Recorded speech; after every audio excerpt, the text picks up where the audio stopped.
হঠাৎ দাদুর জন্মদিন বলে কথা।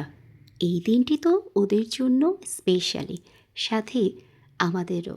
তাই আমার আগে থেকে পরিকল্পনা করাই ছিল ওদেরকে এই বিশেষ দিনে আমি কোথায় নিয়ে যাব। নমস্কার বন্ধুরা, কেমন আছো তোমরা সবাই? আশা করছি সকলে খুব খুব খুব ভালো আছো। আমিও তোমাদের আশীর্বাদে খুব ভালো আছি। সকলকে স্বাগত অনার জগতে। স্কুল থেকে বের হয়ে আমরা চলে গেছিলাম খুলনা নিউ মার্কেটে, আর আমার ফেভারিট কফি হাউসে। কারণ ওদের জন্মদিন বলে কথা, আর সেখানে ওরা আমার প্রিয় জায়গায় যাবে না সেটা তো হতেই পারে না।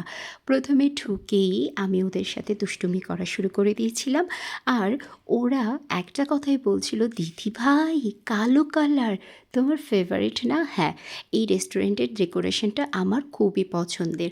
তারপর আমি ওদের জন্য এবং আমার নিজের জন্য খাবার অর্ডার করতে গেছিলাম। আর বরাবরই এই দোকান থেকে আমি কয়েকটা জিনিস খেয়েই থাকি, সেটা হচ্ছে ক্লাব স্যান্ডউইচ, চিকেন সাসলিক, আর ওদের জন্মদিন উপলক্ষে পেস্ট্রি অর্ডার দিয়েছিলাম, চকলেট। তারপর আমাদের খুনসুটি চলছিল। এরপর আর কি, খাবারগুলো আমরা সকলে মিলে মজা করলাম।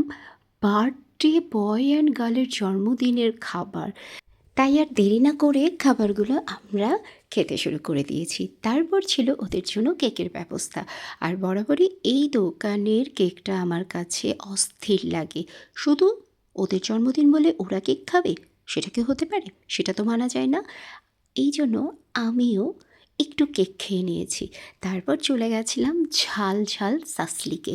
আর এই যে জন্মদিনের পোলা, সেও কেন বাদ যাবে, আজকে তো তারও দিন। তারপর আমরা সকলে মিলে সাসলিক খেয়ে আমাদের এই সুন্দর মুহূর্তটি দারুণভাবে সকলে মিলে হাসি, আড্ডা, মজা, দুষ্টুমি সাথে উদযাপন করেছি। সাসলিক আমি খাচ্ছি, আর বাকিগুলো খেয়ে নেবে আমার খট আর দাদু। ব্যাস, এখানে আমাদের খুনসুটির পর্বগুলো শেষ। এখন আমাদের বাড়ি যাওয়ার পথে রওনা দেব। তো আজকে এই পর্যন্ত। আশা করছি এই ভিডিওটি তোমাদের খুব ভালো লেগেছে। তাহলে দেখা হচ্ছে নতুন ভিডিওতে। আজ পর্যন্ত টাটা। অবশেষে খুস্তুরুল করে আমরা চলে এসেছি বাড়িতে। এখান থেকে আমরা তারপর এদের বাড়ি যাব, তাই না দি ভাই?